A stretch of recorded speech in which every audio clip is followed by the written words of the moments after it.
오늘의 사연 시작합니다. 저는 지금 두 아이의 엄마이자 세상에서 가장 든든하고 착실한 남자의 아내로 매일매일이 행복한 30대 중반 여자입니다. 제게는 일반 사람들은 겪어보지 못했을 마치 영화 같은 사연이 하나 있어 이렇게 글을 적어봅니다. 제 친정 식구는 아빠, 엄마, 언니, 그리고 저 4명이고요. 서로 너무도 애틋한 사랑이 넘치는 가정이에요. 예전에도 그랬고 지금도 마찬가지고요. 이제는 남편과 아이들까지 포함해야겠죠? 어릴 때부터 성인이 될 때까지 저는 가난에서 벗어나지 못했어요. 아빠는 환경미화원으로 일하셨고, 결혼 초에는 식당 일을 하시며, 한 푼이라도 버시려고 아둥바둥했던 엄마는 몸에 무리가 온 나머지 오히려 병원 치료비가 더 나갈 만큼 건강이 악화되셨었죠. 저와 언니는 연년생이라 옷이며 학용품이며 모든 생활용품까지 함께 쓸 수밖에 없었습니다. 외출복이라고 해봐야 그나마 깔끔해 보이는 원피스와 물 빠진 청바지가 전부였던 저희 자매는 학교에서 돌아오면 애지간해서는 밖에 나가지 않았고 그 시간에 집에서 헌책방에서 산 교과서나 한참 철진한 잡지 주간지를 보며 시간을 보냈던 기억이 나네요. 그래서 그런가 언니도 그렇고 저도 학교에서 성적이 꽤 좋았습니다.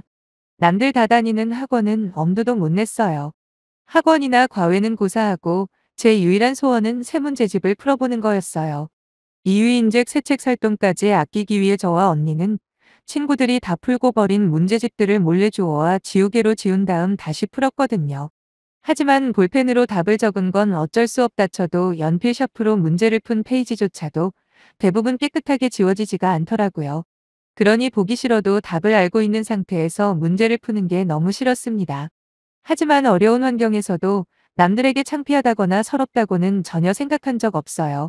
비록 돈이 없어 자식들이 원하는 걸 제대로 해주지 못하셨지만 아빠와 엄마는 저희를 세상 누구보다 사랑해 주셨고 저희 역시 부모님의 사랑을 온몸으로 느끼며 자랐기 때문에 돈 못 버는 아빠나 늘 약을 달고 사는 엄마에 대한 그 어떤 원망도 해본 적 없었죠. 오히려 저나 언니는 더 독하게 공부해서 성공하고 싶은 오기밖에 없었어요. 언니는 저보다 공부를 훨씬 잘했던 걸로 기억해요.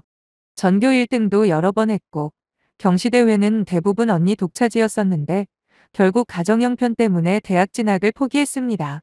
아빠가 혼자 버는 돈으로는 생활비와 엄마 병원비며 약값 대기도 버거운 현실을 미리 파악한 언니는 아무렇지도 않은 척 애초에 자기는 대학 갈 생각 없었다고 부모님께 쿨하게 말하더라고요. 공부는 지겹다며 대학 가봐야 답답하기만 하지 그럴 바엔 차라리 일찍 사회생활을 시작하는 게 더 마음이 편하다고 했던 언니는 나중에 들은 이야기지만 그때가 가장 힘들었던 시기였대요.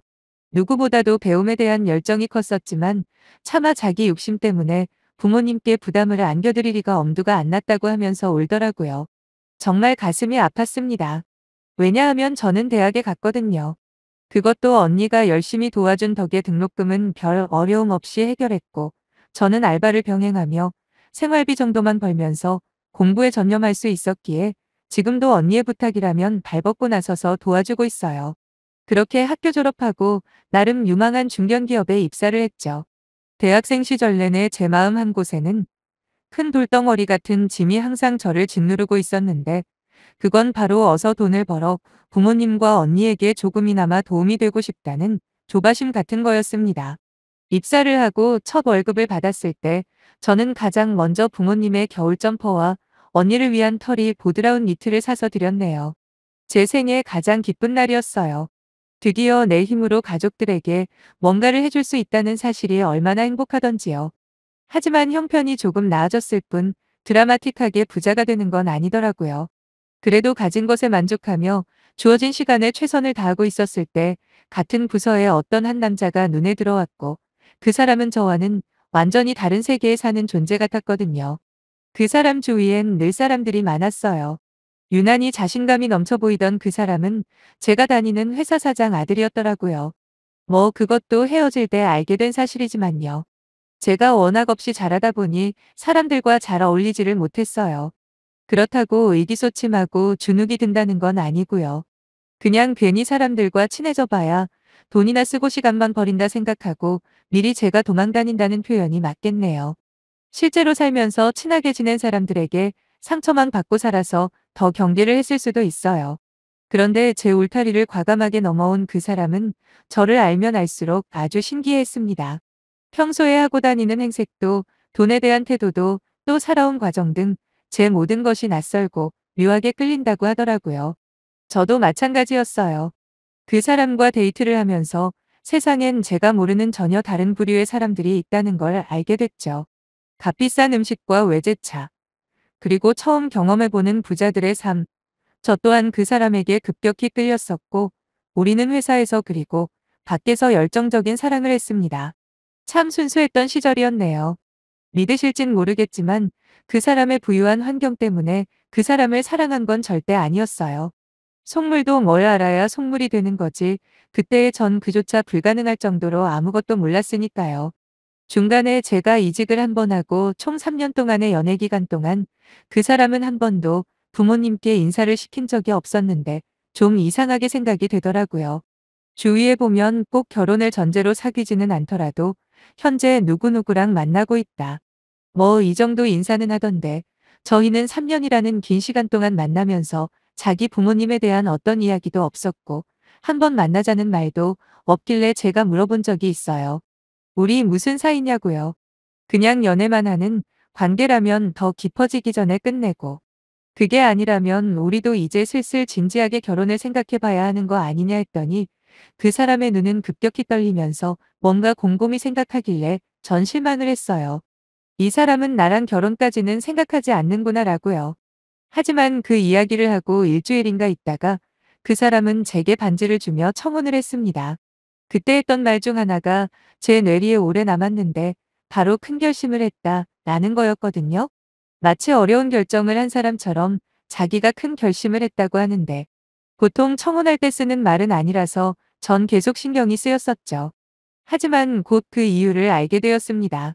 그날은 거래처에서 바로 퇴근을 할 예정이었는데 제 업무 스케줄을 어떻게 아셨는지 웬 고급스럽게 차려입은 여성분이 저를 찾아오셨더군요. 나랑 잠시 이야기 좀 하지. 라고 완전히 고압적인 말투로 대화를 거는 그 사람이 시작부터 전 불쾌했습니다. 누구시냐 물어보니 남친 어머니라고 하더군요. 일단 공손하게 인사를 했습니다. 그때만 해도 남친이 제가 다니는 회사 사장님 아들인지 까맣게 몰랐던 터라 제가 거래처에 온 걸 어떻게 알았나 궁금했는데 지금 생각해보니 사장 부인이 일개 직원 근무 스케줄 알아내는 건 너무도 쉬웠겠네요.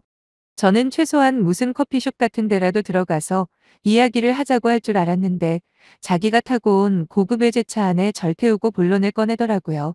그분의 말은 한마디로 말해서 남친이랑 결혼은 불가능하니 알아서 헤어져 달라는 거였죠. 그리고 그제서야 자기 아들이 회사 물려받기 전에 잠깐 분위기나 업무를 익히기 위해 현재 사원으로 있게 한 건데 계획에도 없는 결혼을 한다고 난리를 쳐서 엄청 곤란하다고 하시더라고요. 거기까지만 이야기했으면 저도 최대한 좋게 설득을 하려 했었을 거예요. 하지만 곧이어 저희 집안 사정을 속속들이 언급하며 이 정도로 급이 안 맞는 결혼은 하는 게 아니라고 하십니다. 저에 대해 미리 조사를 많이 하셨더군요. 저희 아빠 직업이며 연봉 고향 그리고 엄마나 언니에 대한 상세 정보까지 저를 꿰뚫고 있다는 사실에 마치 전 벌거벗은 듯한 모멸감을 느꼈습니다. 하지만 그 순간에도 우리 가족에 대한 그 어떤 창피함도 없었어요. 오히려 돈이 아무리 많아도 저렇게 비정상적인 남친 어머니보다 우리 엄마 아빠가 훨씬 더 대단하다는 생각까지 들더라고요. 전 이미 느꼈어요. 아무리 제가 남친을 좋아한다 해도 이런 부모님까지 감당할 만큼은 아니라는 걸요. 그래서 우리의 헤어짐은 피할 수가 없다고 본능적으로 알 수가 있었습니다. 정말 운 좋게 어찌어찌 결혼을 한다고 해도 며느리 대접이나 받겠어요? 평생 개무시당하면서 인간이하의 취급만 받을 게 뻔하잖아요. 그래서 남친과 헤어지겠다고 말하려는 찰나 남친 어머니가 백을 열더니 뭔가를 꺼내시는데 전 제 두 눈을 의심했습니다. 바로 드라마나 영화에서만 보던 그 유명한 돈봉투가 아니겠습니까? 그러면서 아주 거만하게 말씀하셨죠. 아가씨 기분 나쁘게만 생각하지 말고 잘 들어봐요. 어차피 아가씨는 우리 아들이랑 결혼 못해. 왜냐? 내가 반대하는 것도 반대지만 우리 집 그이가 절대 용납을 안 할 거거든. 그러니 이 정도 선에서 끝내는 게 아가씨 본인을 위해서 좋을 거예요. 이건 최소한의 성의 표시니까 잘 생각해보고 현명한 선택하길 바래요. 저는 바로 돈 봉투 낚아챘습니다. 그리고 생각할 필요 뭐 있나요? 안 그래도 어머니가 저희 집 무시하는 순간부터 헤어지려고 했거든요. 그런데 돈까지 주시니 저야 감사할 따름이죠. 알겠습니다. 반드시 헤어져 드릴 테니 아무 걱정 마세요. 누가 등 떠밀어도 절대 아드님하고 엮일 일 없을 테니까요. 이제는 제가 너무 싫거든요. 했더니 그때 남친 어머니 표정이란 원래도 큰 눈이 왕만해져서는 무슨 이런 미친년이다 있나라는 얼굴로 저를 쳐다보시길래 말씀 다 끝났죠? 그럼 전 가볼게요. 그리고 앞으로 만날 일 없으면 좋겠네요. 하고 집으로 왔습니다. 막상 남친 어머니 앞에서는 세게 나갔지만 집에 돌아오고 보니 참 속상하더라고요. 괜히 저 때문에 우리 부모님 그리고 언니까지 싸잡아 무시당한 것 같아서 조금 울었습니다. 한참을 울다가 갑자기 돈봉투 생각이 나서 열어보니 회사 사장 사모님 치고는 배포가 좁더라고요. 딱 500만 원 들어있었네요. 5만 원짜리 100장, 생각보다 얇아서 수표 정도는 들어있을 줄 알았더니 제 몸값이 겨우 이 정도밖에 안 되나 회의감까지 들더라고요. 그날 이후 저는 바로 이력서부터 돌리기 시작했어요. 물론 회사에는 비밀로 하고요. 남친에게는 최대한 내세가 나고 몸 아프다는 핑계로 이리 피하고 저리 피하다가 새로운 직장 구하자마자 사표 쓰고 남친에게 헤어지자고 그랬습니다.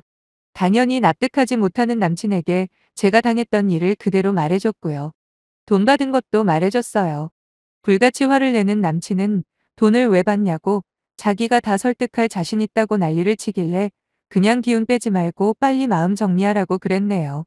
오빠네 집에는 이제 누가 수백억을 준다고 해도 내가 싫다고 진짜 미안한 이야기인데 내 사랑이 이거밖에 안 되는 것 같다 통보를 했습니다. 그리고 회사에서 사표 수리될 때까지 저는 연차 모아둔 거 다 쓰면서 회사에는 거의 안 나갔어요. 하루에 수십 통 오던 남친의 전화도 조금씩 잦아들다 한 달 정도 되었나? 더 이상 전화가 오지 않더라고요. 그 사람의 사랑 역시 딱 거기까지였나 봐요. 어찌 보면 다행이죠. 서로 구차하게 매달리다 상처만 생기는 것보단 그 편이 훨씬 낫다고 생각해요. 그 뒤로 저는 이직한 회사에서 지금의 남편을 만나 결혼하고 제 소중한 두 아이와 행복하게 살고 있는데 얼마 전에 아주 오랜만에 만난 예전 직장 동료로부터 전 남친과 그 어머니에 대한 소식을 듣게 되었습니다. 전 남친은 저와 헤어지고 곧 회사 임원으로 올라갔다고 해요. 그리고 결혼도 했다고 하는데 문제는 그 후 터진 스캔들이었답니다. 문제의 남친 어머니가 원래부터 돈놀이라고 하죠? 사채 같은 거 말이에요. 아무튼 돈놀이를 하면서 재미를 좀 봤는데 욕심이 더 커져서 전 남친 꼬셔서 자기 남편 몰래 회사 돈까지 끌어들여 판을 키우다 제대로 사기당해서 완전 난리가 났다고 하더라고요. 뉴스에도 나왔다는데. 그 당시에 제가 첫째 낳고 얼마 지나지 않았던 때라 TV를 못 봤네요. 아무튼 졸지의 전 남친은 횡령 배임 혐의로 구속 수사받고 그 어머니 역시 공범으로 들어갔는데 추가로 무슨 금융법까지 어긴 게 발각이 나서 제법 무거운 형을 받았답니다. 전 남친은 다행히 불구속 기소로 끝나긴 했다는데 그 후 이혼하고 사업은 사업대로 쫄딱 망해서 자기 아버지 모시고 원룸 하나 겨우 얻어서 근근히 살고 있다고 하더라고요. 그 소식에 참 여러 가지 감정이 들었네요. 남친 어머니가 저와 제 가족에게 했던 모진 말들과 행동들을 생각하면 고소하다라는 생각이 들다가도 그래도 한때는 사랑했던 전 남친이 바닥까지 떨어진 걸 생각하면 마음이 아프기도 합니다. 특히나 힘든 거 하나도 모르고 늘 자신만만하던 전 남친이 이젠 어떻게 변했을까 상상하는 것도 안쓰럽고요. 아무튼 결과적으로 보면 인생에서 돈이 너무나도 중요하긴 하지만 반대로 돈 있다고 꼭 행복하게 사는 건 아닌 것 같네요. 긴 사연 읽어주셔서 감사하고 비록 돈이 전부는 아니지만 여러분들 모두 돈 많이 버시길 바래요. 감사합니다.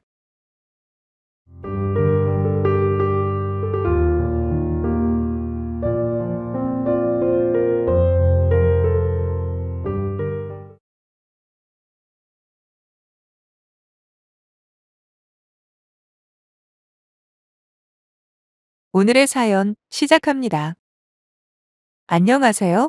얼마 전 2년가량의 결혼 생활을 끝낸 따끈따끈한 신입 이혼녀예요. 나이는 곧 거기는 30대고요. 뭐랄까 제 인생에서 큰 사건 사고 같은 거 전혀 없이 순탄하게 살아왔기 때문에 다른 사람들의 사연이나 특이한 이야기들에 관심 가질 이유가 없었거든요. 근데 이번에 제대로 한방 큰 게 터지는 바람에 그동안 별 관심 없던 사연 채널들을 그냥 지나치지 못하겠더라고요.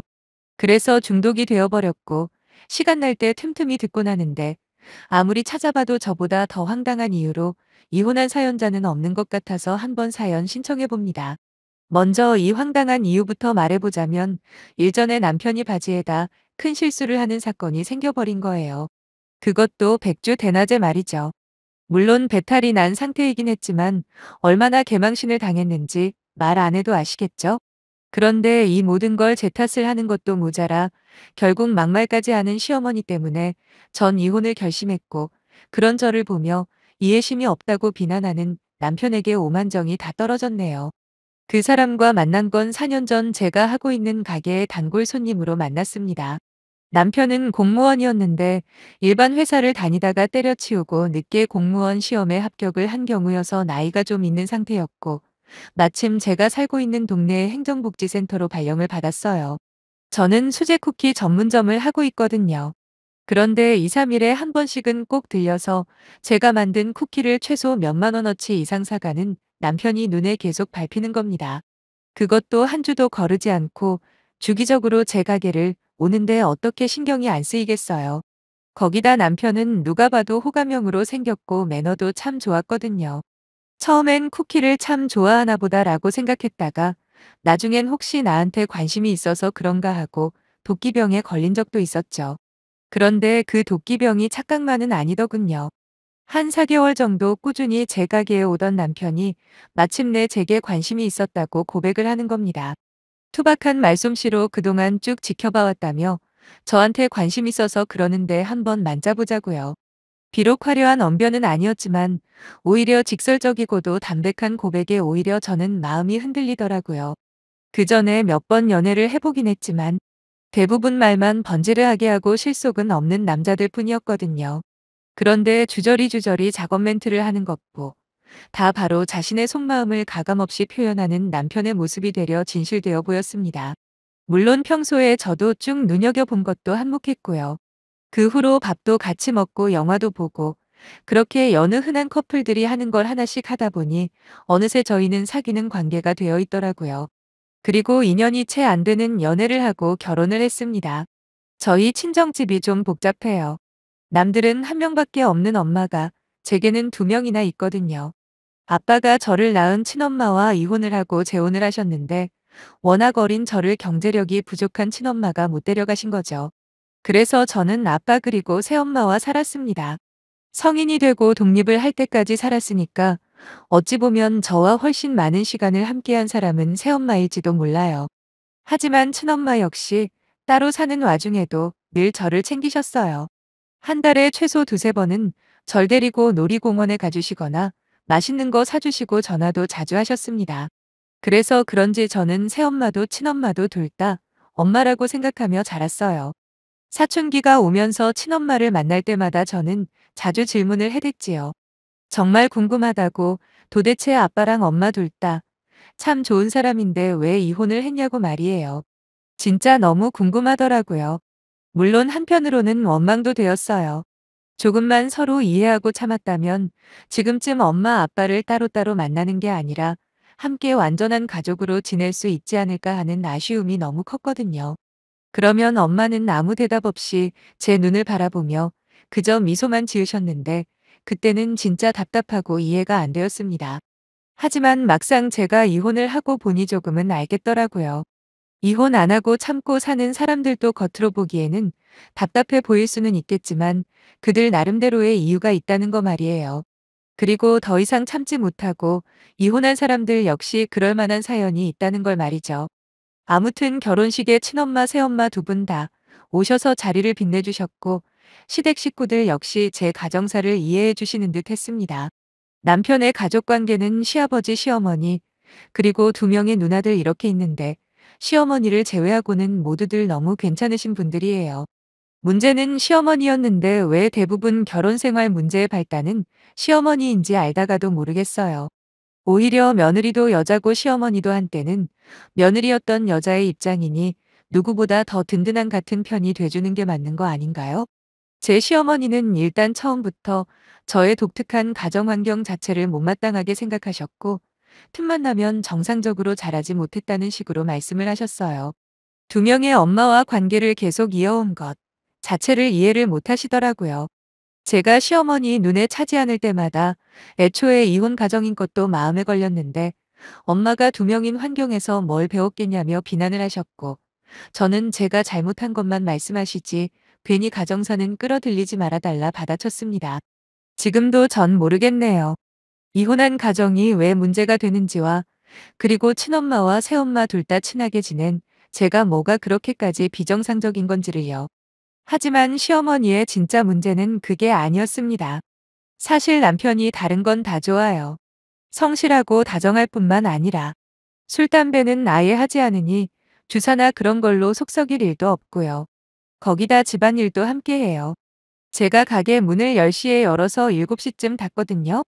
그러면 자기가 알아서 밥 챙겨 먹은 다음 설거지 다 해놓고 절 기다려줘요.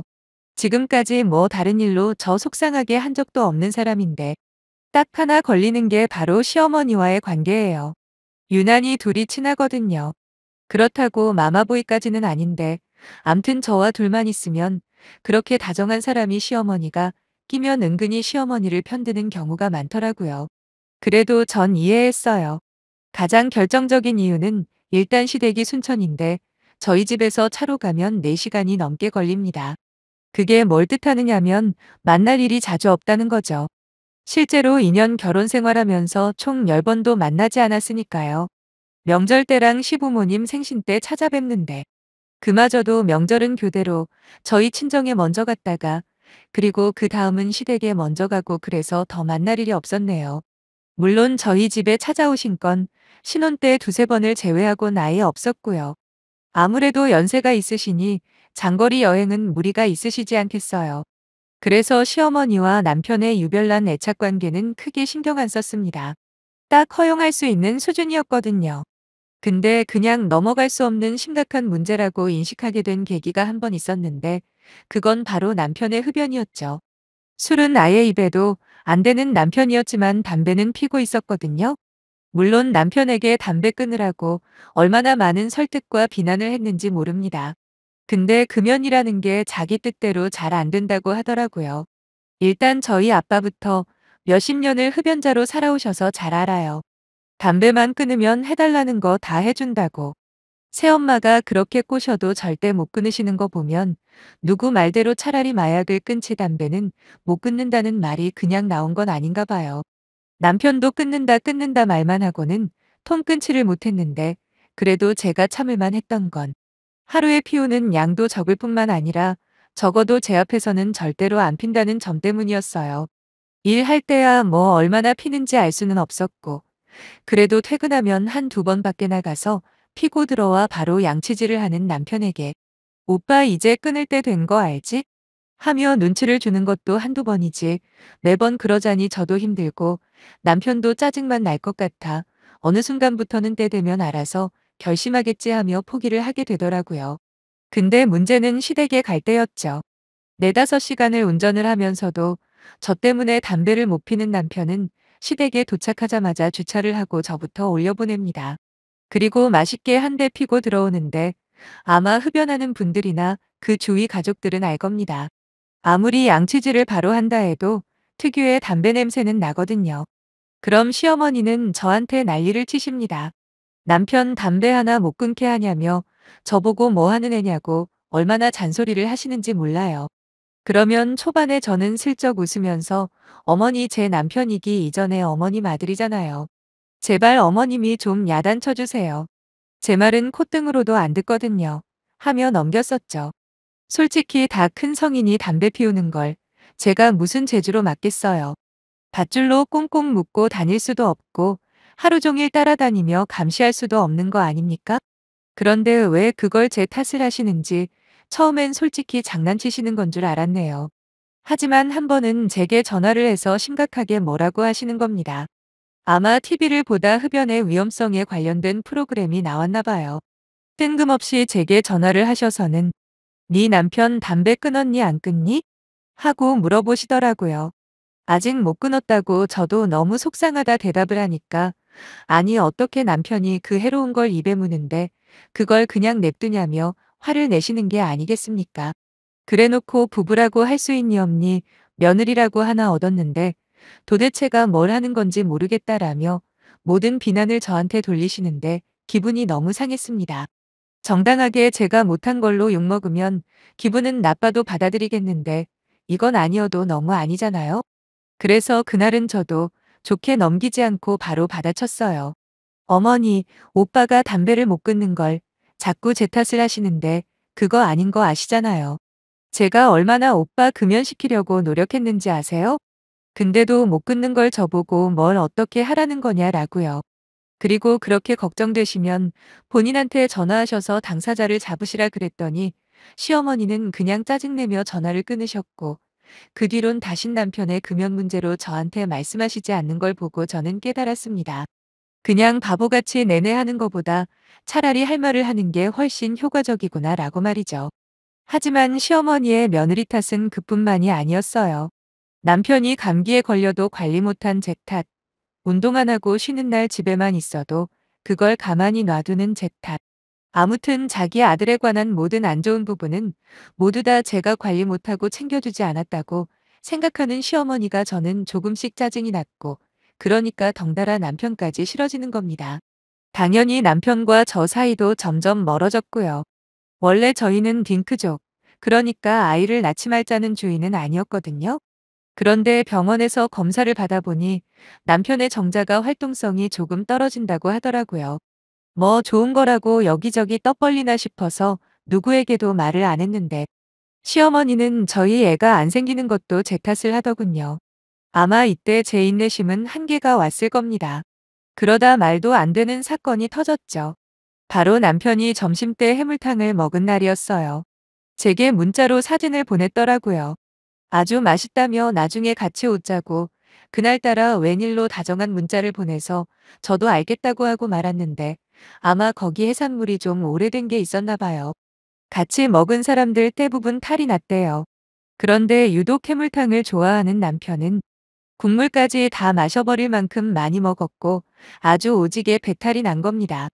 더 웃긴 건 아니 이걸 웃기다고 해야 할지는 모르겠지만 아무튼 남편 말로는 분명히 방구가 나오는 느낌이었답니다.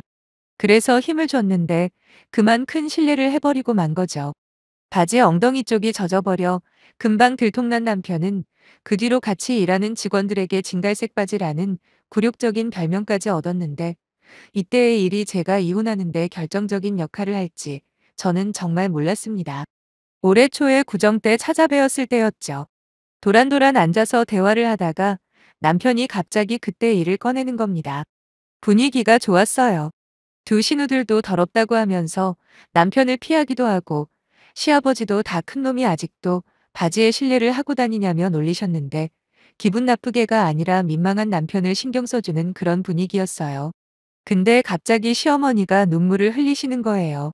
이게 무슨 상황이지 싶어 다들 하던 행동을 멈추고 시어머니를 바라보았죠.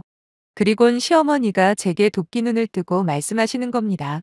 너는 정신이 있냐고 남편이 그런 일을 당했는데 안타까워하지는 못할 망정.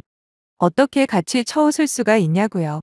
순간 온 가족들은 벙찐 표정으로 아무 말도 못하고 서로만 쳐다보고 있었는데 시어머니는 할 말이 더 남았는지 입을 또 여시더군요. 배탈 그것도 문제가 있답니다. 평소에 얼마나 제대로 된 음식을 안 해줬으면 남편만 심하게 탈이 날 수가 있냐. 그게 전부 평소에 제가 제대로 챙겨 먹이지 못한 탓이라고 아주 화가 머리끝까지 나셨더라고요. 그쯤 되니 시아버지가 나서서 말리셨습니다. 지가 음식 잘못 먹고 배탈 난 게 왜 며느리 탓이냐고 괜히 트집 잡지 말라고요. 하지만 시어머니 귀에 아무 소리도 들리지 않았고 오로지 저만 노려보시며 배탈이라는 게 평소에 제대로 된 음식을 못 먹고 그러니까 나는 거 아니냐네요. 그러면서 또다시 제 가정사를 꺼내시더라고요. 처음에 결혼할 때부터 맘에 안 들었다고. 이혼 가정에서 자란 것도 그렇고 엄마가 두 명이라고 당당하게 말할 때부터 느낌이 쎄했답니다. 그 순간 저는 남편의 반응이 가장 궁금했습니다. 과연 이 상황에서 무슨 말을 할지 말이에요. 자기 아내가 지금 욕먹는 이유가 본인 때문이잖아요. 그것도 자기 엄마한테 말이죠. 그럼 최소한 뭐라고 한마디는 할 줄 알았는데 이번에도 꿀먹은 벙어리처럼 아무 말도 안 하더라고요. 그때 깨달았네요. 이 사람은 둘이 있을 때만 내 남편이고 시댁에만 오면 아니라는 걸요. 그래서 전 이번 일까지 참는 건 아니다 싶어 시어머니한테 한마디 했습니다. 며느리가 그리도 만만하시냐고 어머님 아들이 잘못한 것까지 왜 자꾸만 제 탓을 하시냐 따졌어요. 저요 집에서 노는 사람 아닙니다. 남편이랑 똑같이 일하고 돈 벌고 있어요. 그리고 가게 끝내고 집에 오면 7시가 훌쩍 넘는데 저녁도 못 먹고 올 때가 많습니다. 그러면 고작 과자 부스러기 주워 먹고 집에 와서 혼자 밥 차려 먹을 때가 대부분인데 도대체 제가 남편한테 뭘 어떻게 챙겨줘야 하는 건데요? 그리고 자꾸 이혼 가정 하시는데 저희 부모님이 이혼한 게 제 잘못은 아니잖아요. 이렇게 또박또박 시어머니에게 말씀을 드렸지요. 그리고 멍하니 앉아있는 남편에게도 뭐라고 했습니다. 나 누구보다도 바르게 자랐다고 자부한다. 두 엄마 밑에서 남들보다 2배로 옳고 그름 구분하며 잘 컸다 생각한다고요. 하지만 아들이라고 무조건 두둔하는 당신 어머니가 자식 교육 잘못하고 있다고 생각하는데 어떻게 생각하냐 물어봤어요. 아무리 생각해봐도 내가 오늘 왜 욕을 먹어야 하는지 납득이 안 된다고 아무리 본인 엄마라도 앞뒤가 안 맞는 말씀을 하시면 자식이 나서서 바로 잡아주는 게 맞지 입 닫고 그냥 가만히 있는다고 능사는 아니잖아? 딱 여기까지 말했을 때 시어머니가 제 뺨을 힘차게 때리시길래 저도 지지 않고 어머니 밀쳐버렸어요. 너무 억울했거든요. 아니 뭐 하나라도 잘못한 게 있어야 참죠. 무슨 며느리가 집에서 키우는 게 되지도 아니고 이렇게 인격적으로 무시를 당하는데 더는 못 참겠더라고요. 그랬더니 지금까지 조용하던 남편이 제가 시어머니를 밀친 걸로 욕하고 난리치는 게 아니겠습니까? 평소에 욕 한마디 잘하지 않던 사람이 그때는 완전 다른 사람같이 난폭하게 변해버리더라고요. 저는 바로 깨달았어요. 이 남자와 계속 사는 건 답이 없다고 말이에요. 그나마 시아버지와 시누들이 제게 사과하고 달래주려 했지만 소용없었죠. 왜냐하면 제가 실망한 건 남편이니까요. 이미 가망이 없다고 판단한 저는 그 길로 집으로 왔고 묵묵히 이혼 과정을 시작했습니다. 신혼집은 제 명의로 되어 있었기 때문에 남편은 자기 집만 챙겨갔고요. 시어머니한테 뺨 맞은 거부터 그동안 우리 친정 욕한 거, 그리고 말도 안 되는 트집으로 저를 인격적으로 모욕한 거 전부 다 제기했고요. 위자료 받을 만큼 받고 이혼했습니다. 그 사이 남편을 비롯해 시아버자와 신우들까지 찾아와 잘못했다며 저에게 제발 마음 돌이켜달라고 사정하긴 했지만 전 단호하게 마음을 굳힌 상태라 흔들리지 않았어요. 마지막 법원에서 남편이 그러더군요. 저보고 이해심이 부족하다고요. 그래서 저도 지지 않고 맞받아 다쳐줬습니다. 넌 자립심이 부족하다고. 한 가정을 꾸려가기엔 모자라도 한참을 모자른 그릇이니까 제발 평생 혼자 살라고요. 결혼을 하면 그 누구보다 배우자가 먼저고 그 배우자와 인생을 꾸려나가야 하는 건데 너는 심각한 마마보이라 그게 불가능하다 말해주고 깔끔하게 헤어졌네요. 친정부모님도 그리고 친엄마도 이 모든 상황을 들으시곤 잘했다 하셨습니다. 지금은 소소하게 제 가게 운영하면서 홀가분한 싱글라이프를 즐기고 있어요. 거기다 곧 친엄마와 함께 살려고 이사할 집도 알아보고 있고요. 결혼 따위는 다신 안 할 생각입니다. 이렇게 털어놓으니까 그래도 마음 하나만큼은 후련하네요. 읽어주셔서 감사합니다.